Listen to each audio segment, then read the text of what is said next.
Hoy vamos a hablar de un hallazgo muy común en los análisis de sangre, la linfocitosis. Ese momento en el que ves tu hemograma y piensas, ¿por qué tengo los linfocitos altos? ¿Es grave? Tranquilidad, vamos a entender qué significa, cuándo es normal, cuándo no, y cómo se estudia desde un punto de vista científico y práctico. Esto es Ciencia en la Sangre y hoy hablamos de linfocitosis. La linfocitosis es un signo, un dato del análisis.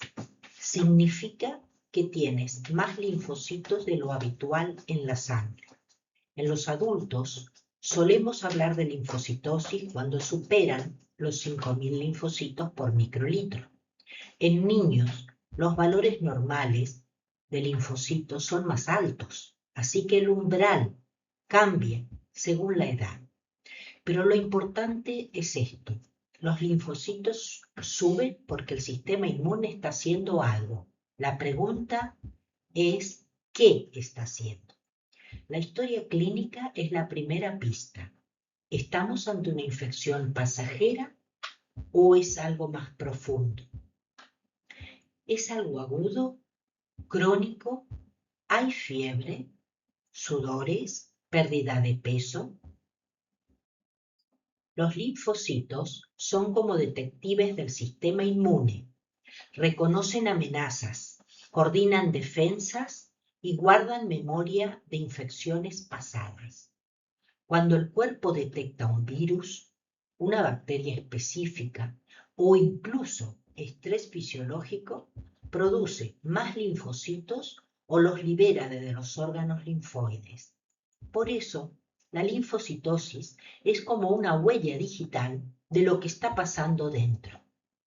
Si los linfocitos provienen de muchos clones distintos, es una linfocitosis policlonal. Si provienen de un único clon expandido, es una linfocitosis monoclonal. La linfocitosis puede ser reactiva, benigna, es decir, policlonal, no implica malignidad, es la más frecuente, ocurre cuando el sistema inmune se activa de forma normal. Las causas más habituales son las infecciones virales, mononucleosis infecciosa, citomegalovirus, hepatitis, COVID, dengue, infecciones bacterianas específicas, tosferina, tuberculosis, estrés fisiológico, ejercicio intenso, crisis asmáticas, el uso de fármacos como corticoides o fenitoína. En las linfocitosis reactivas podemos ver aquí en el microscopio. Son linfocitos que suelen verse de tamaño grande, con citoplasma amplio, abrazando a los eritrocitos. Son células en acción.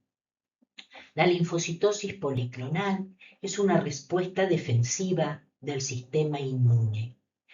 Si observamos estas células, vemos que los núcleos tienen una cromatina madura. La linfocitosis reactiva es transitoria, es una respuesta a una agresión. Resuelta la agresión, la linfocitosis revierte. Aquí podemos ver otro ejemplo de linfocitosis reactiva, los linfocitos atípicos en la infección por dengue. Son linfocitos reactivos de mediano tamaño, de aspecto maduro, con un citoplasma hiperbasófilo, algunos de aspecto plasmocitoides. El dengue es una enfermedad transmitida por mosquitos, producida por un virus, y ocurre en zonas tropicales y subtropicales del mundo. El dengue leve puede ocasionar fiebre alta y síntomas similares a la gripe, pero también hay una forma grave llamada fiebre hemorrágica del dengue que puede ocasionar sangrado intenso, descenso repentino de la presión arterial y la muerte. Millones de casos de infección por dengue ocurren anualmente en el mundo. Es más frecuente en el sudeste asiático, las islas del Pacífico Occidental, América Latina y África. Pero la enfermedad se ha propagado a nuevas zonas, incluidos los brotes locales en Europa y el sudeste de Estados Unidos. Ahora hablemos de las linfocitosis monoclonales, posiblemente relacionado a un proceso linfoproliferativo maligno. Aquí la historia cambia. No es una respuesta normal, sino la expansión de un clon anormal de linfocitos. Es como si un único linfocito se copiara a sí mismo una y otra vez. Por eso requiere vigilancia. Es persistente y requiere estudio con citometría de flujo para poder identificar el fenotipo, saber si es de estirpe B o T. Esta linfocitosis puede ser estable y mantenerse así durante años o progresar lentamente. Ante una linfocitosis persistente y clonal, debemos pensar en leucemia linfática crónica, en linfomas en fase leucémica, en leucemias agudas o trastornos linfoproliferativos post-trasplante. El estudio de la linfocitosis comienza con el hemograma. Miramos la leucocitosis global, si hay anemia y o trombopenia acompañante. El hemograma también se repite para confirmar que la linfocitosis es persistente. Un paso clave antes de ampliar estudios. La morfología nos mostrará linfocitos atípicos, linfocitos pequeños y maduros. Si la población de linfocitos aumentados es monomorfa o pleomórfica. Las pruebas complementarias que ayudan son la determinación de LDH, que puede elevarse en procesos proliferativos, la beta-2 microglobulina, que suele ser un marcador pronóstico en linfomas y en la leucemia linfática crónica. Y finalmente la citometría de flujo, que identifica si son linfocitos B, T o NK. Nos habla de la clonalidad, de la madurez o inmadurez, y en muchas ocasiones nos lleva al diagnóstico.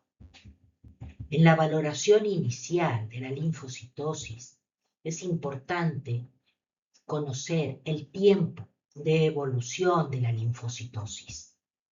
Si hay síntomas B como fiebre, sudoración nocturna, pérdida de peso. En la exploración física del paciente veremos si hay adenopatías, hepatomegalia o esplenomegalia. En esta imagen podemos ver un caso de leucemia linfática crónica, que se caracteriza por una linfocitosis absoluta, persistente, donde podemos observar al microscopio una población monomorfa de linfocitos pequeños, de cromatina madura en grumos y la presencia de sombras nucleares. Puede haber o no anemia y trombopenia acompañante, las cuales pueden deberse a un origen autoinmune o bien debido a la infiltración medular por los linfocitos de la leucemia linfática crónica. Este síndrome linfoproliferativo crónico llamado leucemia linfática crónica tiene un inmunofenotipo muy característico. Vemos que son linfocitos de estirpe B que expresan de forma aberrante el CD5, que es un marcador de células T. Si decimos que es una estirpe B, sabemos que son linfocitos que marcan positividad para el CD19, que es un marcador PAM-B. También es positivo para el CD20 y para el CD23. La positividad del CD23 ayuda a diferenciar una leucemia linfática crónica de un linfoma de células del manto. Positivos también para CD79B, que suele ser débil o ausente, y también el FMC7 negativo o débil. La restricción de cadenas ligeras, ya sea kappa o lambda, nos habla de la monoclonalidad. El CD200 también es positivo y nos permite diferenciar a la LLC del linfoma de células del manto. En esta imagen podemos ver los parámetros inmunofenotípicos que puntúan en un score llamado score Matute, donde la puntuación de 4 o más es compatible con una LLC típica, mientras que la puntuación por debajo de 4 sugiere una LLC atípica u otra entidad. ¿Y cuáles son estos elementos que puntúan? CD5 positivo, CD23 positivo, FMC7 negativo, la inmunoglobulina positiva y el CD79B débil. Aquí tenemos a la tricoleucemia, otro ejemplo de linfocitosis monoclonal. Son linfocitos maduros con núcleo excéntrico y se caracterizan por la presencia de prolongaciones citoplasmáticas, como pelos alrededor del núcleo del linfocito en el citoplasma.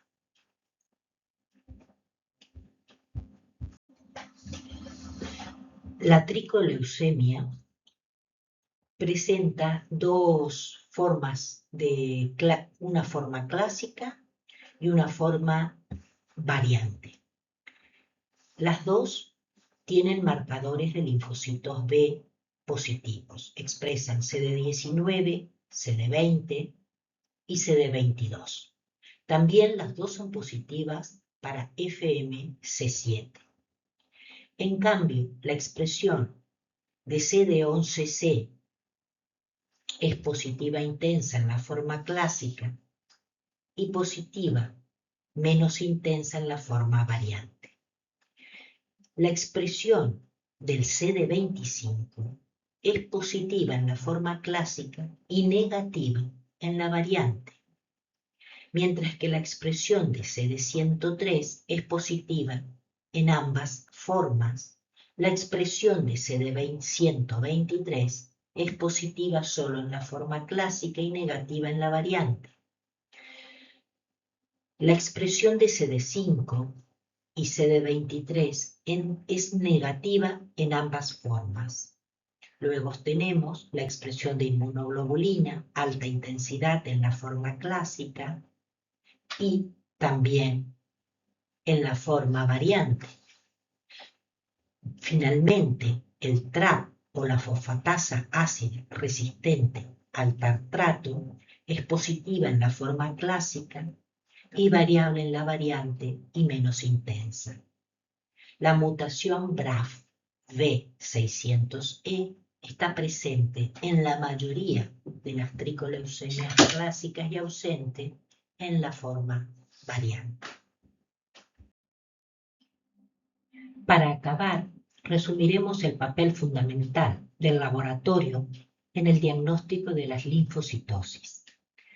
El frotis de sangre periférica nos permite ver la morfología de los linfocitos.